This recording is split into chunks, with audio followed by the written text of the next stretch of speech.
Hi, everybody. My name is Katie Cordell, and I'm with the Gaston County Young Democrats.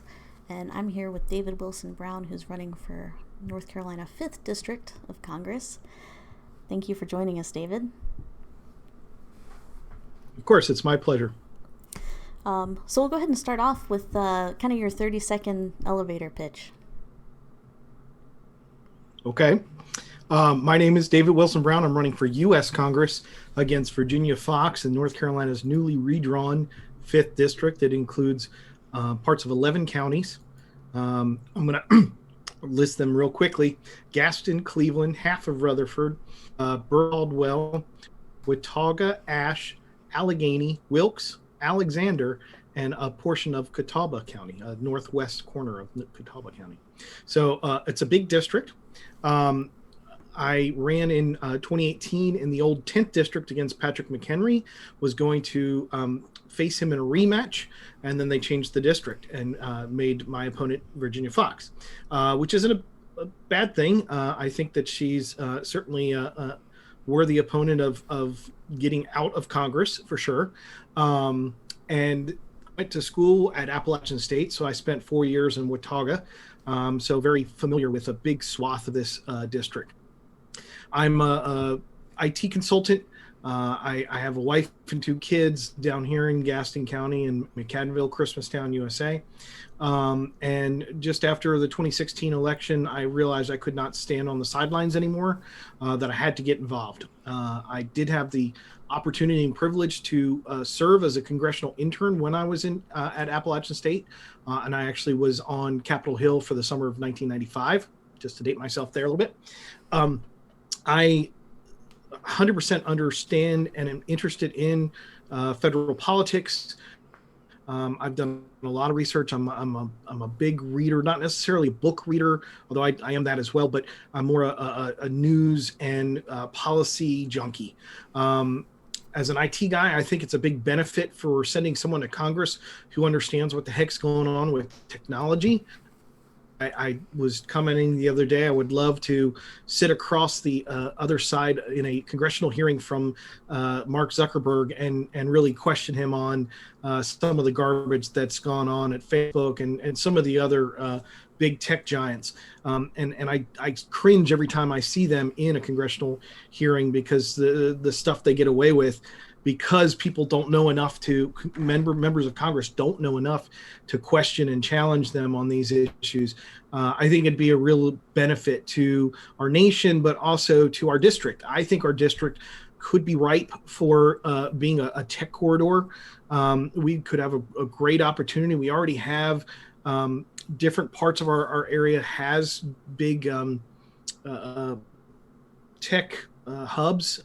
But I think that we could really increase that. Rural broadband is the push for that. We have to increase rural broadband significantly. But my main focuses are going to be things that are really reflective of most Americans' day-to-day lives.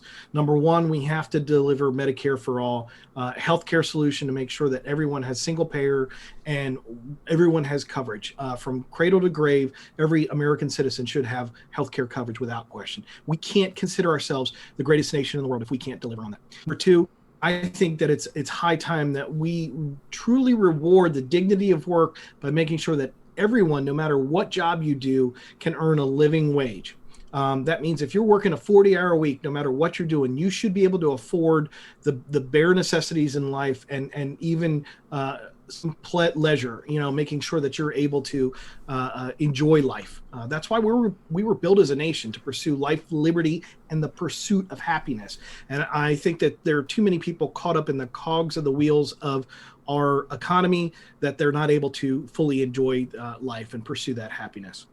And then lastly, I think that we have to have a better focus on public education system, which is really a dichotomy against my opponent. She is actually the ranking member of the House Education and Labor Committee, but she is actually taking more money from for-profit education sources than anyone else. And including, if you combine what Donald Trump and Joe Biden together get, they barely outpace what she actually collects from for-profit education. So to have someone in office who is so set against public education, which is ironic, being that she came up through, school administration type positions. That's where she spent a lot of her career. For her to want to dismantle the public education system behind her is pretty despicable, and it's something I'm going to fight tooth and nail. I think our teachers deserve better pay.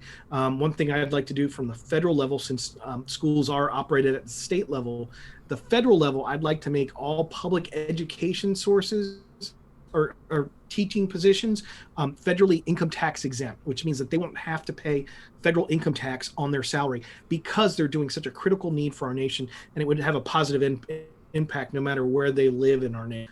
So these are the things that I'm really passionate about. Certainly, there's a lot of other things I'm sure we'll talk about in your questions, but that's my pitch. All right. You kind of answered some of the questions that I had on here, so I'm gonna skip those so we don't go through the same thing over and over. So, your number one priority when you're elected? Number one priority is actually not something I've listed. Number one priority for me would be to get a new national Voting Rights Act that would cover the whole nation. Basically, I don't believe states should be allowed to implement laws regarding voting without clearance from the Department of Justice, the Federal Department of Justice, because what we've seen is the other side right now is working so hard at voter suppression, gerrymandering, voter ID laws, all these things to make it harder to vote. And it's our most fundamental right. If you're passionate about the Second Amendment, if you're passionate about the First Amendment, heck, if you're passionate about the Fifth Amendment, if you lose the right to vote, all of that's for naught. We have to fight to protect that, and that's the most important thing I think that we have to address. I think the current Congress, the House passed H.R. 1 this year, which is, I think they called it People First, and it had a lot of the things that I would want to do, but I would want to make it much, much stronger. Really specifically bring back the parts of the Voting Rights Act that only in the past covered traditionally discriminatory states, basically the South. I think everyone should have to go through that sign off from the DOJ before passing these laws, because we're seeing it in places like Wisconsin. We're seeing it all over the place, and we have to fight that back very strongly, because it really is hurting our federal government. Okay, that's good. Do you have a plan for your first 100 days in office? Well, as a freshman, the very first thing you have to do is get up to speed, right? You get your committee assignments, get the folks that you'll be working with, have built a staff. Hopefully, if I win the election, I'm going to have to spend 2 months actively hiring a staff and getting settled in office. But my priorities are, as I said, the Voting Rights Act would be a big push. I also would like to, I'm sure that we'll have a pretty full agenda, because I'm expecting not only us to have a President Biden and Vice President Harris in office, but I also expect that the Senate will flip to the Democrats and will retain it in the House. So we'll have a pretty full agenda of basically undoing all the garbage that has been done through the Trump administration and the Republican controlled Senate. A really important thing to understand, that the current House led by Nancy Pelosi has passed over 500 bills that are sitting on the majority speaker's the desk that he will not even bring up for a vote or send to committee in the Senate. Those are the types of things that we'll have to look through. So some of this may already be built. We may have to revote on some of these, and they may be quick votes to get them through and get them lined up for that newly democratically controlled Senate. My biggest priority overall is healthcare. We have to deliver healthcare for our nation. Medicare for all is the economical and most logical way to achieve this. We have to put things in place like help transitions that are working for private insurance companies into whatever it is that's built to make sure that we're not forcing a bunch of people out of jobs doing this. But we have to do this for the American people. We're not going to be able to afford it. The part I bring up all the time is a Koch brothers funded report a few years back looked at, well, what's the cost going to be? What's this evil cost for Medicare for all? And it came up something like, and I don't remember the numbers off the top of my head right now. Oh, I think it was like $39 trillion over 10 years. Sounds horrific. But what they left out is other reports from nonpartisan agencies make a guess at the expenditures for healthcare for America during that same period in the current system would be $53 trillion. So it would be a significant savings, and everyone would have good, strong base coverage that makes sure we have a large majority of what we need to survive and important things for us covered. So we have to do that. We just have to do that for our nation. I'm not going to listen to another mother or father tell me their story about having to scrimp and not feed their families for a period because they're trying to take care of a family member's medical bills. That's just, I'm tired of that being a status quo in America. Awesome. My mom had cancer several years ago and eventually died from it, but her medical bills, because she was able to take advantage of the Affordable Care Act, she paid almost nothing. And when she passed away, we got the last bill, and it was like $300,000. And we didn't have to pay it, but that scares people, and it keeps them from getting treatment that they need. I mean, I'm sure you've heard my story, but I had a heart attack this past Christmas Eve. I had to have quadruple bypass surgery. Only thing I'll ever have in common with Dick Cheney. But the truth of the matter is that if I did not have the good private insurance through my employer, my bills would have been $300,000 because I was in ICU for like 10 days. It's crazy insane how much this system costs and how the insurance breaks down. What we're talking about is a single insurance provider for the whole country. We're not talking about a national healthcare system like they have in England. Not that that's wrong. That might be a good fit for them. We're talking more the Canadian model with thing that Bernie Sanders has been basing his plans off of for forever. But other people have come along, and people like Elizabeth Warren, and really integrated some smart plans that help make this a viable option and deliver on it. I know that's not what Joe Biden is running on, but I think that that's a direction we can get him to, and that will be a big priority for me. I think so. I think if hopefully you and the rest of Congress can get it through, I don't see it being something that he would veto as president. But what do you think you have to offer that your opponent doesn't? Oh, well, the one thing I could say, she's been in office 16 years. I am a working class guy. I don't come from money. I was a first generation in my family to go to college. I think that having the kind of experiences that I've had in my, 20 something years, 30 something years, experience in the workforce, is important, and is something that she seems really out of touch with. The other big thing is that I don't take corporate PAC money, and will never. I think we need to take money out of politics, erasing the Citizens United and getting an amendment to undo the garbage that case has brought us would be a high priority for me as well. So I think that that's a big part in that. I think that we need to get to get back to a representative democracy where we have people that actually are part of their communities, take part of their communities. My plan is for my wife and kids to stay here, us to maintain not just a residence to visit, but for my kids to continue to go to school here, for my wife to continue her business that she's got here.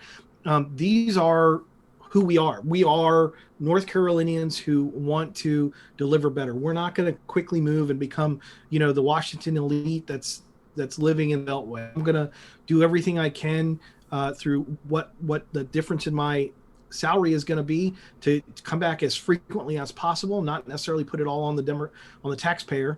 We do have a budget for that, but it's important to me that I am in touch with this community and accessible. So I will have regular office hours in the district as much as humanly possible, obviously with the need to be in Washington. But there's also technology issues that are going to make it where even when I'm in Washington, I will be very accessible. We have a lot of ideas behind that. Awesome. That kind of dovetails right into the next question, and how you would ensure that you remain accessible. That's That's great. something I've noticed about Congresswoman Fox. I didn't know who she was until she showed up in an Yeah. event and gave a real quick speech and then left immediately. Um, Yeah. and it's something that So I'm not going to disparage. I'm not going to disparage my opponent, but we just recently got news that she's refusing to do a debate with me, and she has not, as to anything that we can find, done any kind of town halls or any debates in many election cycles, probably 2, 3, or 4. I'm happy to be proven wrong. But I see no proof of her doing something that's open to the public. Now, she may show up to a Rotary Club meeting or something that is pre-planned as her as a speaker, but that's not necessarily something that's open to the public and accessible. She can't face her constituents with the types of things that she stands on because she is truly legislating just for a small minority, those who support her in the election. Now, the argument can be, well, she's winning a majority of the election, but that's not always the majority of the people that are living in that constituency. So it's important that and even so, even if we're talking about the majority, say she's got a 50-something% majority, she's only legislating for that group. And my argument would be is if they look deeper, they'll find that her votes don't even benefit them. Her benefits, her voting, her history very much benefits extreme ideological groups and corporates. Corporations that largely are not built in our district are benefiting from the votes that she's making. I want to make sure that every vote that I have up there reflects the needs and delivers for the people of this district. I want to make sure that we do that by being much more accessible. I'm going to have my office visitor logs available online for constituents to see, so people will know who I'm meeting with. I'm going to require any corporate interest lobbyist that wants to meet with me in Washington that they have to convince one of my constituents to join them in that meeting. I don't want there to be any question that I'm up there doing the people's business and not enriching myself or friends or family or whatever. I want to make sure people know that I'm up there doing the people's business. And these are the things I'm going to put in steps to do that. The other thing is I'm going to do is be available to do this type of meeting like this, but I'm going to hold my own on a weekly basis as well. When I'm in Washington, I'm going to let everybody know what happened the week before in Congress, what's on the agenda for the coming week, and what I see are the hindrances to delivering the best solutions for our district. I think if we do that on a weekly basis, I think it's going to demystify a lot of what members of Congress do, and it's also going to give a more level of transparency to what I'm doing and why I'm making the votes that I'm making. So I'm gonna have to, explain that every week in and week out. I think that this is going to be a big game changer. In fact, I'm trying to work some of this and some other ideas I have. Like I'm going to put my personal savings into a blind trust during the period that I'm in office to make sure no one has any questions that I'm not making decisions that are going to try and benefit me financially. I don't want that to be the case at all. I'm going up there to serve the people. That's what I want to do, and I'm really passionate about that. Awesome. That's fantastic. So to take a little detour from the policy driven stuff, Mm-hmm. if you could have dinner with anyone, living or dead, who would you choose? Wow, I saw this question on that I was given ahead of time, and I really tried to think through this.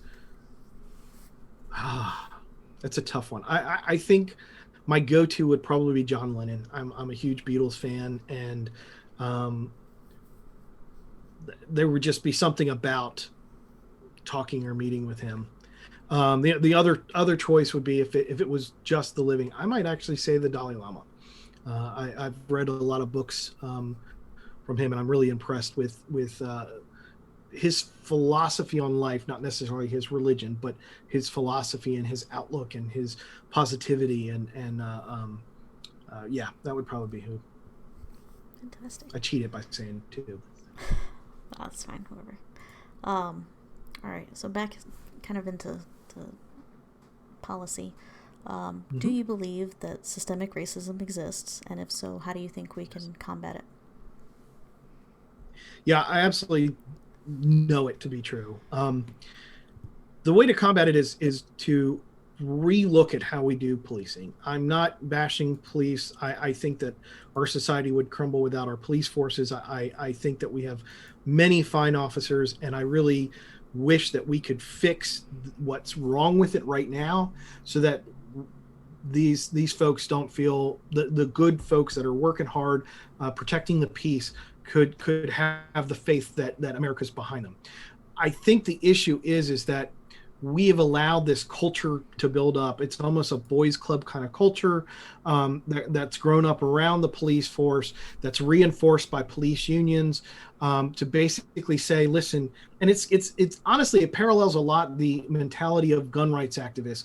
We can't give up in any way, shape, or form, or else it's a slippery slope and we're in trouble. I understand that policing is a dangerous job. I understand that there are going to be some times when there are going to be life or death decisions, and I understand the danger to these officers. I respect it, and I worry about that. But at the same time, when you see time and time again unarmed people being shot, many who are already on the ground, or have given up, or their hands are in the air, for whatever situations, or Breonna Taylor, essentially a no-knock thing where they stormed in and they thought they were being attacked, so they were using their Second Amendment rights to protect themselves, and she's shot and dead, and there's no recourse, there's no nothing. And now I do understand, I believe today they announced a civil settlement with the city of Louisville, which is great, but and part of it, happily, are significant changes they're putting into their police force.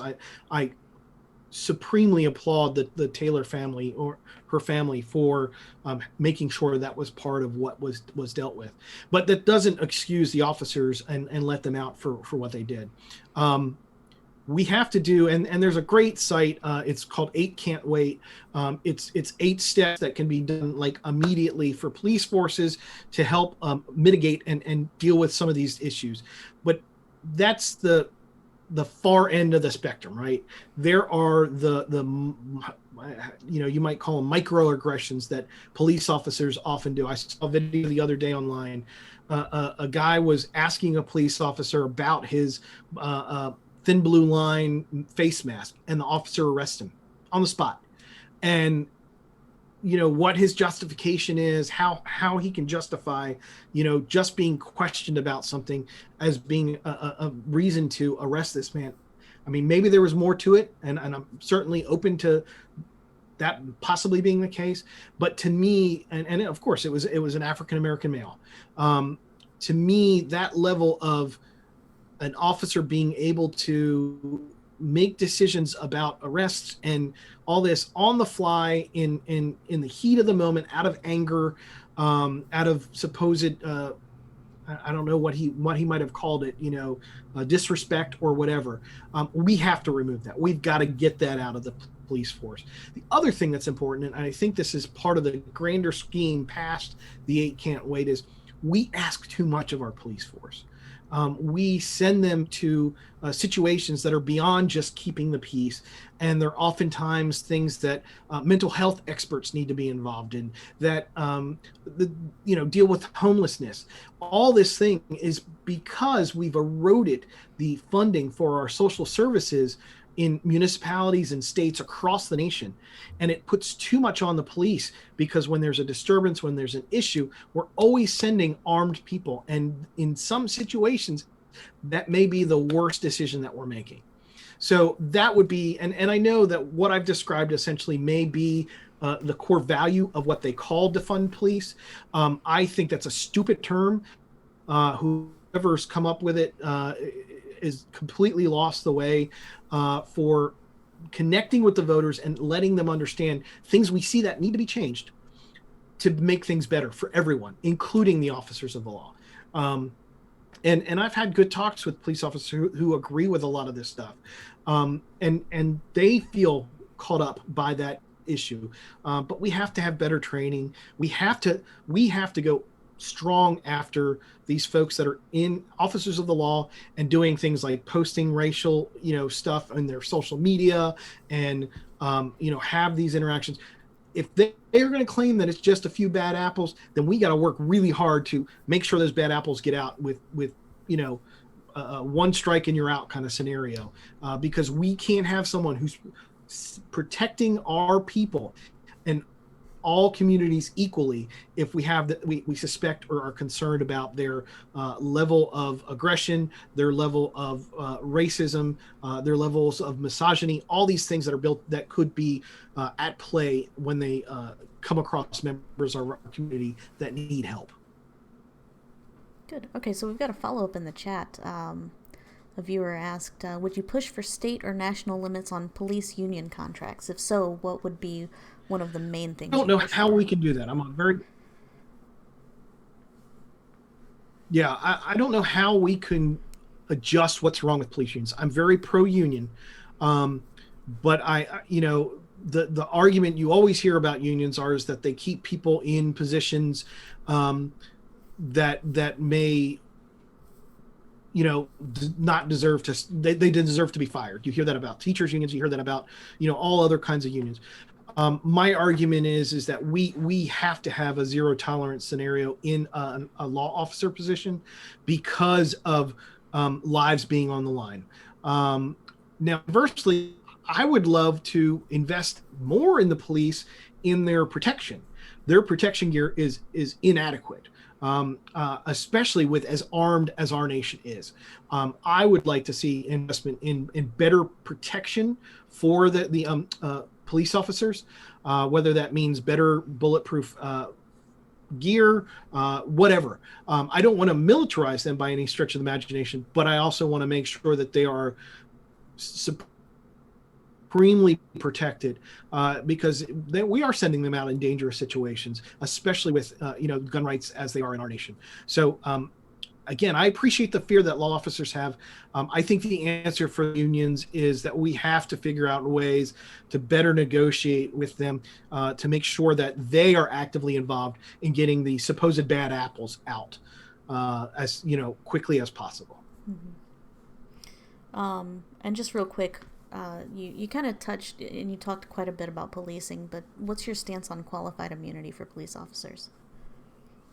Oh, it needs to be eliminated immediately.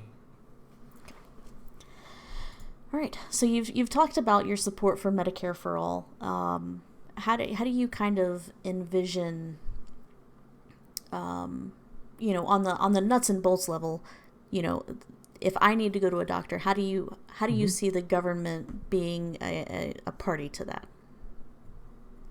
I think if you have to go to a doctor, you should not have to pay anything as you doctor. I think, and this is where a lot of politicians get in trouble.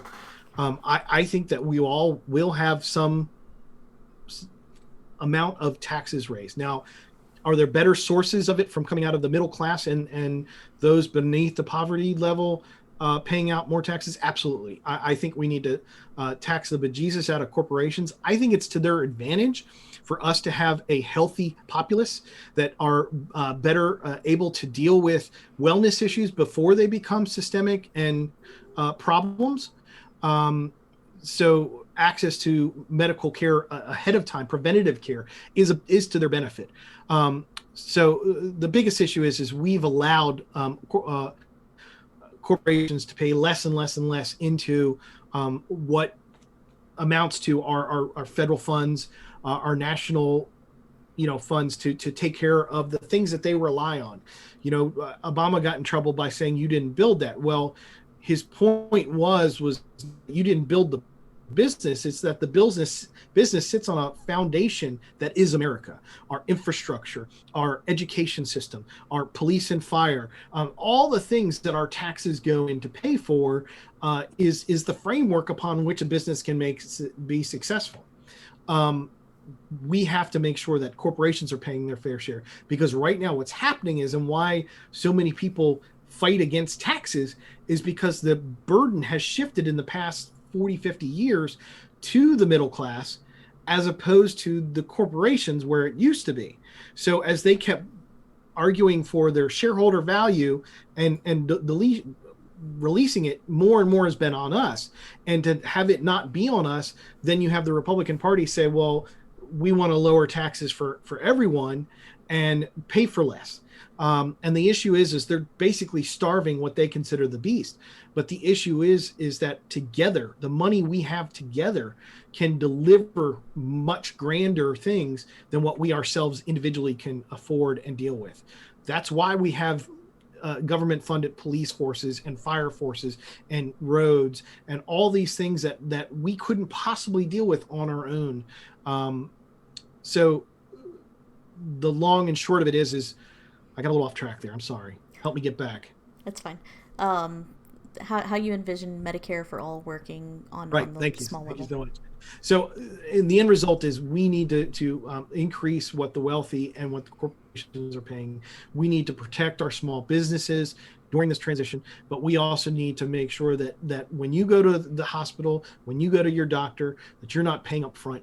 If there is a cost, then we can figure out what that system looks like. And I'm not a health policy expert. There's detailed plans on how to do this. We're doing it with Medicare right now. It's just expanding the coverage. And the argument that the other side, I remember Paul Ryan talking about that it not being something that well, it would just be the unhealthy people that would be in there and they would cost too much. And the counter argument is that's what private insurance is. You're pooling your resources to help cover the care of those who need it by the extra amount that's being paid in by the healthy. We're just going to do it at a national level, which is what every Western civilization on earth does but us right now. So I think this is something that we can accomplish, and we can do it reflective of American values and deliver for everyone. That's the key. We have to be able to deliver for everyone. And I think we also can see an example of that. I used TRICARE while my husband was still in the Navy and after I had gotten out. And from the time that I found out that I was pregnant to when I gave birth, my total cost from start to finish was about $100. That's all I ever paid. Right. And it was for optional things, or, you had I think the nightly hospital stay cost was like $15 a day. So the right. The structure's there. We just have to be able to expand it smartly. Between Medicare, Medicaid, TRICARE, VA benefits, all those things that are built in, we have systems that do this already. We just have to make sure that it applies to everyone. And it should be a privilege. And honestly, I think this is going to benefit, especially small businesses. Many small business owners can't afford to pay healthcare for their people, even though they would want to. Mm-hmm. But then they are the ones who are going to be most hit when somebody can't come in or somebody's out for an extended period. This is a benefit to, we're essentially making an investment on the people, the workforce of America, by making sure everyone has health care. Yeah. So then there's another follow-up in the chat. With your stance on healthcare and cost affordable and preventive measures, would you include holistic medical care in that? And she gave an example of chiropractic care. Oh, those are, when you get into the nitty gritty of what many people might consider optional, chiropractic, I think dental has to be part of it. I think vision has to be part of it. Honestly, I think a bigger portion of mental health needs to be part of it. But when you talk about stuff that are, I don't want to disparage them. I'm a big fan of more naturalistic stuff. I think that we do rely on too much what's the word I'm looking for? Too much chemical type stuff. I would love to see an expansion into that, but I think that that's something that we have to look at as maybe an add-on type scenario. For a low cost of $20 per month, you can have coverage to go to some holistic provider. I don't know how exactly that looks like, but I don't envision that being something that's from the ground up built in. Okay. So shifting gears, what do you believe to be the greatest threat to the United States today?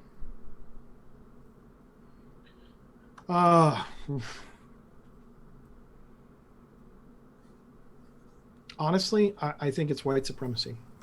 I think we're in a situation where the demographics of our nation are shifting, and there's a group that is instilling fear about that shift. I think that when I talked about the voting suppression, a lot of that is built and focused around minorities. When you talk about the reactions of law officers who are exceeding their threshold for how they handle minority communities, I think that when you look at our policies that are reflective of wealth and poverty and increasing the income inequality, all of these issues, I think, stem back from a fear of loss of white supremacy. We deal with it here in Gaston County. We've talked about this stupid Confederate monument that's sitting in front of our county courthouse.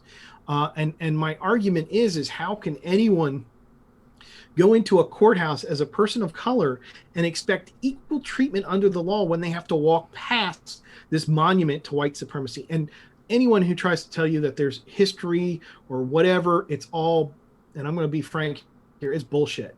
I think that the issue is that we've allowed this garbage of the lost cause of the South to permeate, and there's articles about how the books of the 60s, 70s, and even into the 80s, history books, submit this idea of this lost cause. But if you actually read the text of the speech that was given here in Gaston County at the dedication of that statue, it is completely unabashedly talking about white supremacy, and it was in the Jim Crow era, about making sure that it's very understood that the white are in supreme and need to remain so.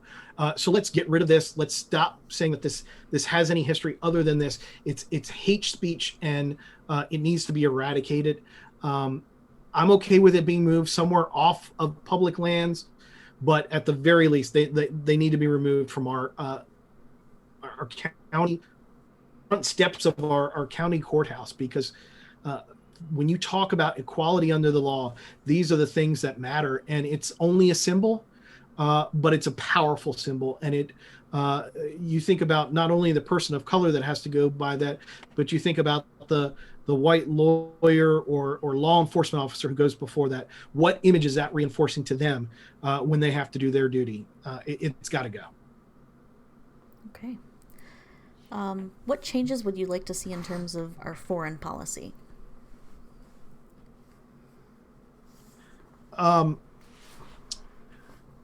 Foreign policy. I think we have allowed an administration control, because unfortunately or unfortunately, the executive does lead the foreign policy agenda, to buddy up with dictators and authoritarians that we would never consider befriending, and has done everything in his power. Let's just call it who it is. Donald Trump has done everything in his power to mess with the allies that we have had for decades, and since he was young. And I think that we have to fix that, get back into that.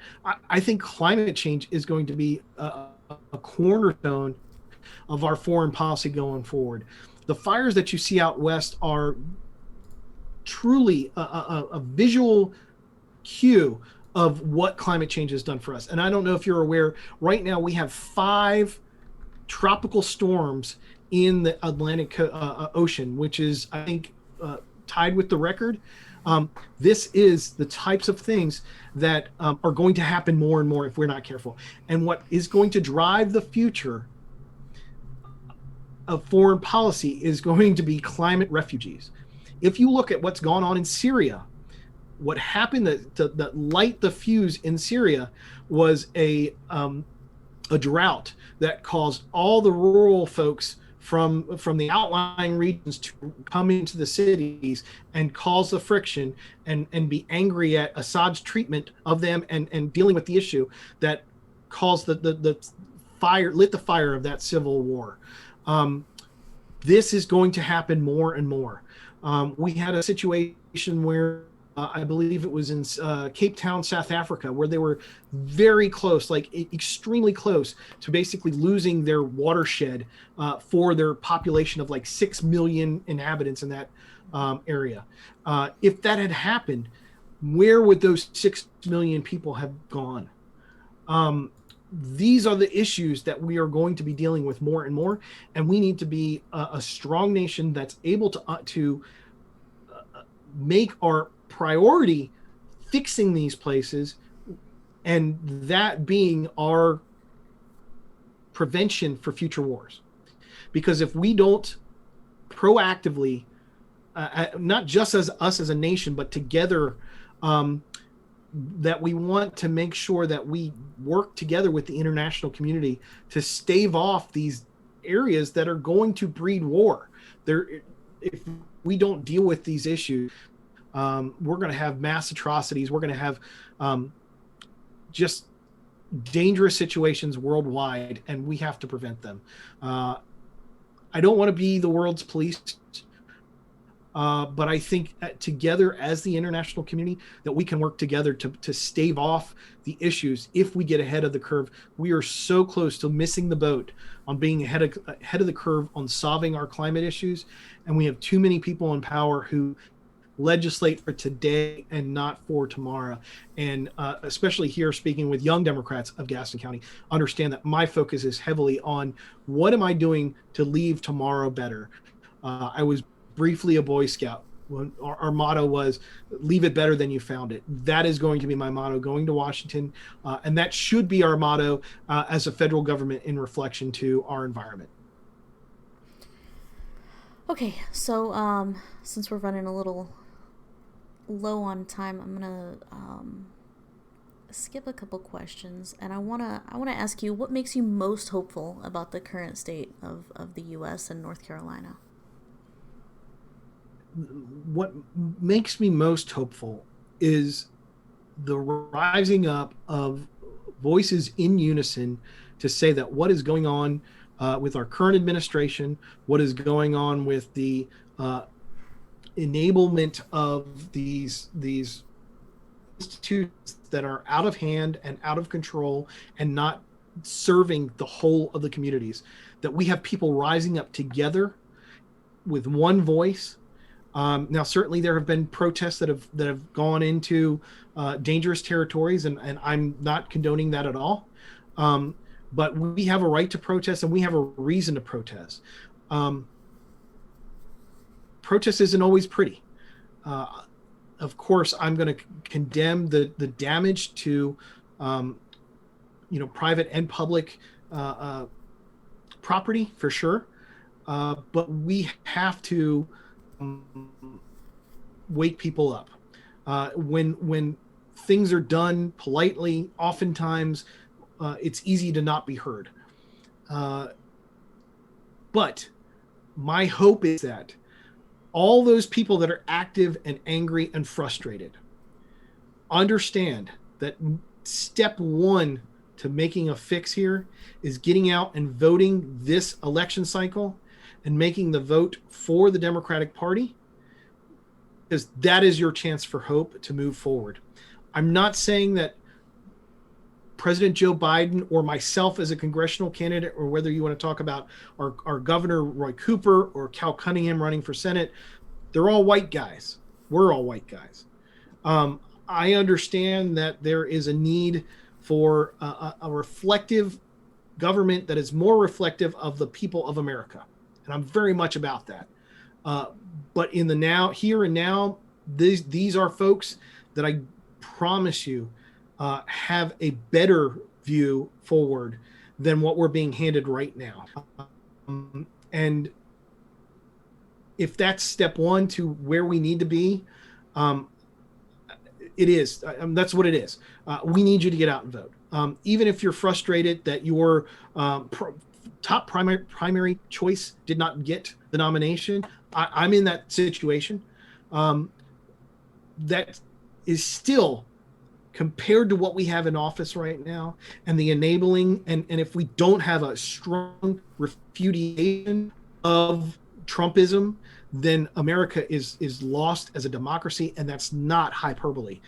Too many of our veterans, like yourself, have gone to serve our nation, to protect America, and to make sure that these freedoms that we hold so passionately are maintained and protected. I'm not going to allow that service to be eroded by one man who's got an ego trip out of control. We need to make sure that we deliver better for America, and things are going to get shaken up. Things are going to have to change, but I think it's going to be for the better of everyone, and that's what I'm going to fight for. I want to fight to make sure that what the changes that are made lifts everyone up, because that's what's necessary in America right now. Too many people, because of income inequality, have been pushed down and are frustrated by all the means of control that the wealthy are using to keep the American folks from achieving their dreams. That's what I want to fight for. You know, the other side talks about the American dream all the time, but when you get behind someone who systematically, day after day, eats away at the erosion of our democracy, of the foundations of our republic, it's not okay, and we've got to repudiate it very strongly. Okay. And then I want to make sure that we get to this one, and then if we have time, I'll try and catch that follow up. I'm open to say as long as you want, but unless you. Well, we've got another at 7, time. so we're kind of, we crunched ourselves on time. Okay. With current abuses meeting the UN's definition of genocide, do you support the abolishment of ICE? Mm-hmm. Absolutely. Yeah, the idea that ICE is something that can't go away, it's less than 20 years old, and what it has become is an abomination. It's terrible. The news came out yesterday about mass hysterectomies at these holding facilities. 100% aligns with genocide, and people are going to have to answer for what's happened. Okay, and then in the chat we've got a question. A lot of younger voters online are looking to vote third party specifically because they're tired of the two-party system. What are issues you would bring up to show that you can differentiate yourself from politics as usual? One, I don't take corporate PAC money. I hear the frustration about the two-party system. I've been long considering, the solutions for that. I wish we had more active parties. My only concern is the way our system is built.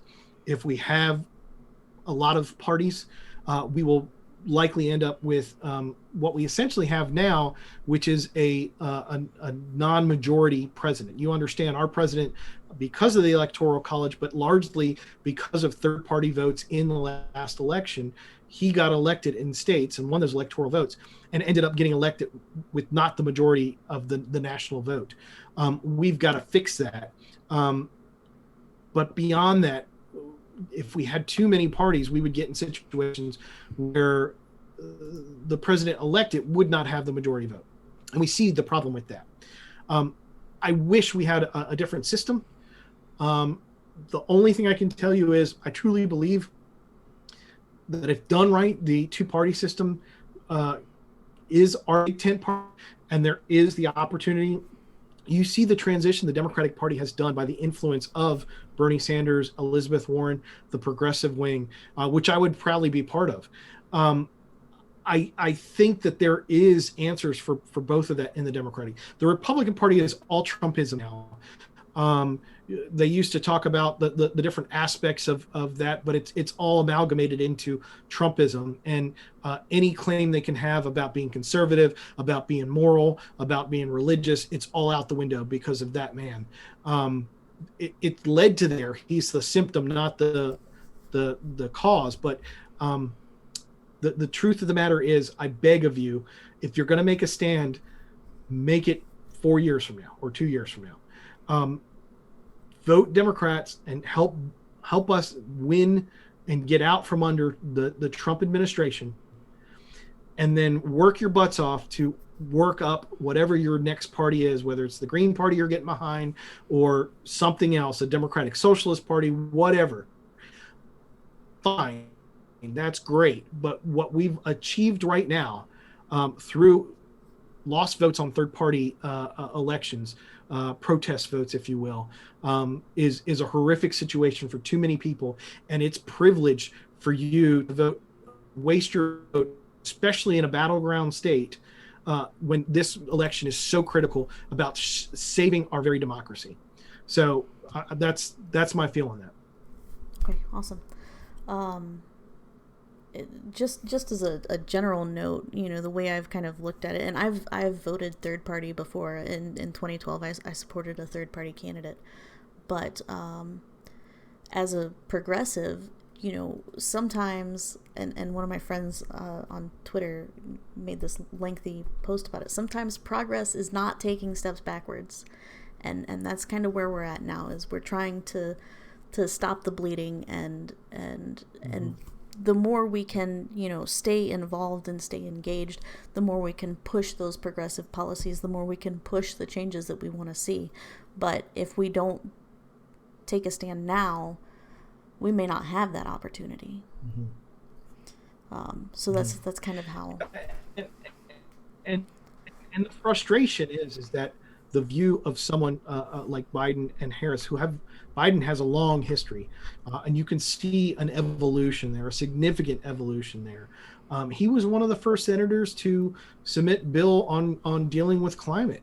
Harris has been written as this, very authoritarian AG from California. Well, if you look at her voting record as a senator, she's actually votes more progressive than Bernie Sanders.